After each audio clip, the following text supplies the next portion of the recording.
Good afternoon student, welcome to Oxford Malwa academy.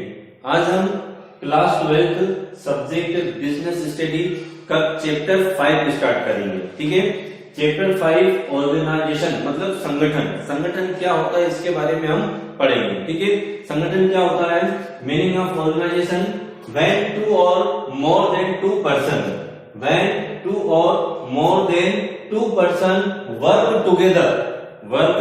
together in an enterprises, it becomes necessary to divide the work between them and establish coordinations।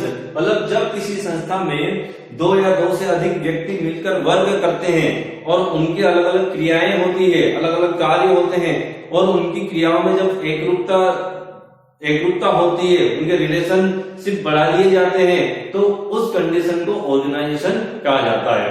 एक जो कार्य होता है उस कार्य को पूर्ण करने के लिए बहुत सारे व्यक्ति होते हैं, बहुत वर्कर्स होते हैं, उनको अलग अलग कार्य सौंप दिया जाता है और उनकी क्रियाओं में एकरूपता लाना ही क्या कहलाता है, ऑर्गेनाइजेशन, संगठन कहलाता है। ठीक है, जैसे कि एक प्रोडक्शन इकाई होती है, एक मशीन चलती है जहां पर किसी वस्तु का प्रोडक्शन होता है, तो कुछ लोग मशीन को ऑपरेट करने वाले होते हैं, मशीन को चलाने वाले होते हैं, कुछ लोग मशीन के अंदर माल डालने वाले होते हैं, कुछ लोग बने हुए माल को पैकिंग करने वाले होते हैं, कुछ लोग उस जो है पैकिंग वाले माल को गोडाउन तक ले जाने वाले होते हैं, कुछ लोग कच्चा माल जो रॉ मटेरियल होता है उसको लाने वाले होते हैं। तो सभी की क्रियाएं जो होती है अलग अलग होती है, एक संगठन होता है, वो संगठन मिलकर एक प्रोडक्शन जो है कि करता है, तो उनकी क्रियाओं में एकरूपता लाना ही क्या कहलाता है, संगठन कहलाता है ना।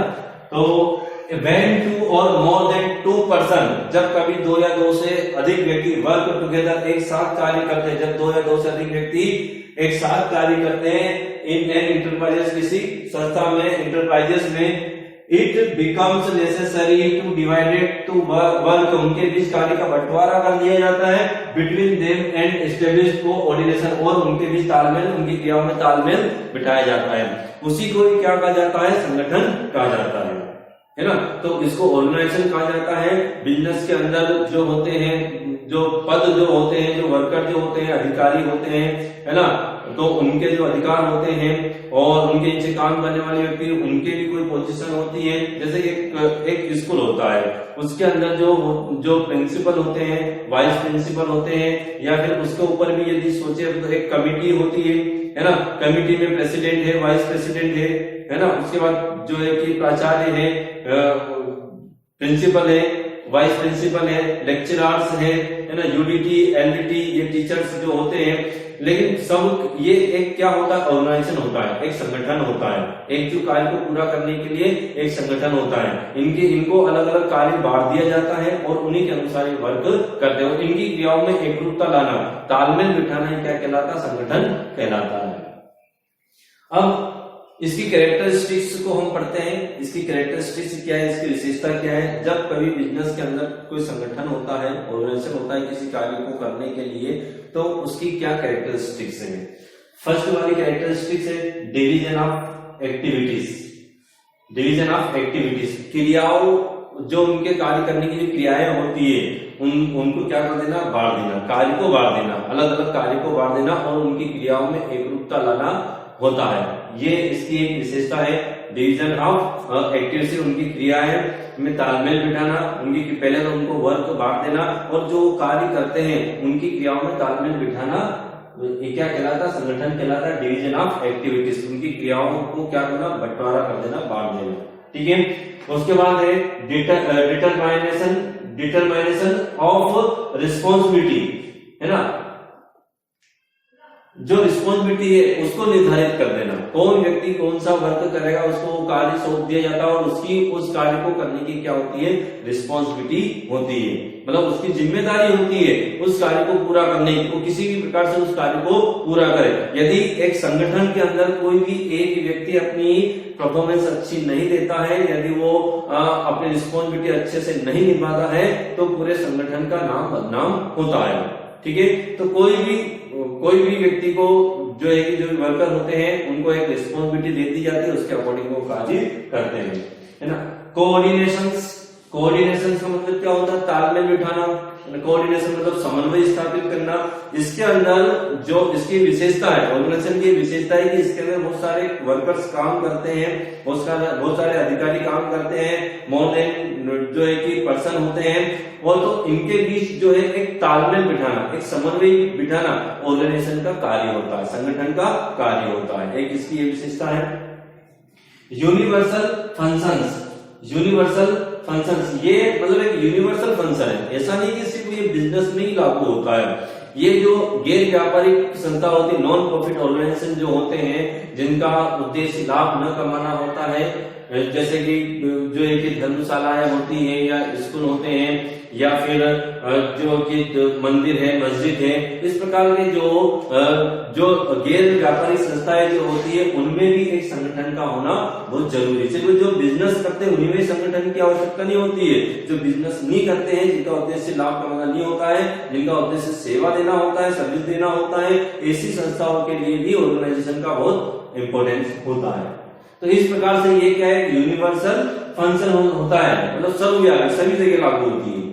नेक्स्ट पॉइंट है आपका टूल टू डेवलप रिलेशंस, मतलब एक प्रकार से ये जो रिलेशन को आगे बढ़ाने का, रिलेशन का विकास करने का एक उपकरण होता है।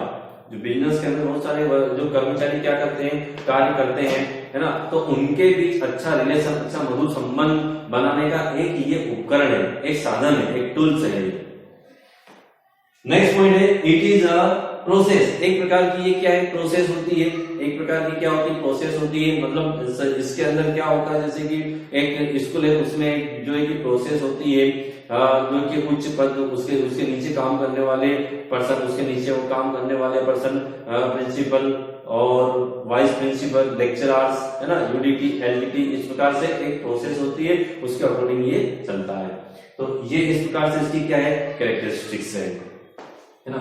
इसके इंपॉर्टेंस और एडवांटेज, यदि बिजनेस के अंदर एक ऑर्गेनाइजेशन बनाया जाता है, एक संगठन बनाया जाता है, तो उसके क्या इंपॉर्टेंस होते हैं, उसके क्या एडवांटेज होते हैं, उसके क्या लाभ मिलते हैं, है ना। सबसे फर्स्ट वाला है ब्रिंग्स इकोनॉमी। ब्रिंग्स इकोनॉमिक मतलब जो इकोनॉमिक होती है, इसके अंदर कम से कम खर्च में अच्छे से अच्छा, कम कॉस्ट, लागत, जब एक अच्छा संगठन होता है तो कॉस्ट कम होती है और बेस्ट क्वालिटी की वस्तु का प्रोडक्शन किया जा सकता है। और जो खर्च होते हैं वो संगठन के माध्यम से, एक अच्छा संगठन यदि है, जो एक्सपेंसेस होते हैं वो कम किए जाते हैं और इनकम को बढ़ाया जाता है। ठीक है, एक अच्छी इकोनॉमिक को डेवलप किया जाता है ना।